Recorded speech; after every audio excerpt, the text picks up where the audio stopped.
গভীর রাতে এটিএম লুটের চেষ্টা রুখে দিল নিউ জলপাইগুড়ি থানার পুলিশ। শুক্রবার সারা রাত এটিএম পাহারা দিয়ে শনিবার দুপুর 12টা নাগাদ এটিএম এর দায়িত্ব ব্যাংক কর্তৃপক্ষের হাতে তুলে দেয় পুলিশ। ঘটনাকে কেন্দ্র করে ব্যাপক চাঞ্চল্য ছড়ায় ফুলবাড়ির জটিয়াকালী এলাকায়।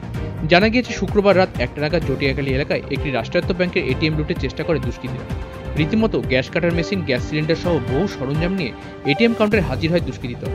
সেই সময় এলাকায় টহল দিচ্ছিল নিউ জলপাইগুড়ি থানার পুলিশ। এটিএম কাউন্টারের সামনে কয়েকজন যুবককে দেখে তাদের সন্দেহ হয়।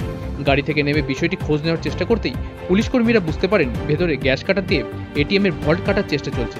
এরপর পুলিশ ধাওয়া করতেই দুষ্কৃতীরা দৌড়ে পালিয়ে যায়। সেই সময় থেকে এটিএম এর সামনে সারা রাত পাহারায় থাকেন নিউ জলপাইগুড়ি থানার পুলিশ কর্মীরা। সকালে খবর যায় ব্যাংকের শাখায়। খবর পেয়ে ব্যাংক কর্মীরা ঘটনাস্থলে চলে আসেন। এদিন নিরাপত্তা খতিয়ে দেখে নিয়ম মোতাবেক এটিএম এর দায়িত্ব ব্যাংক কর্তৃপক্ষের হাতে তুলে দেয় পুলিশ। এরপর লুটের চেষ্টায় ব্যবহার হওয়া সমস্ত সামগ্রী বাজেয়াপ্ত করে নিউ জলপাইগুড়ি থানায় নিয়ে যায় পুলিশ। এখানে জটিয়াকালী জায়গায় এটিএম আছে, পাঞ্জাব ন্যাশনাল ব্যাংক। সব থেকে আগে আমি ধন্যবাদ দিব এনজিবি থানার পুলিশকে। ওরা আসা চোর এখানে ঢুকছিল, ওরা ওই মুহূর্তে আমাদের এখানে টহল মারতেছিল।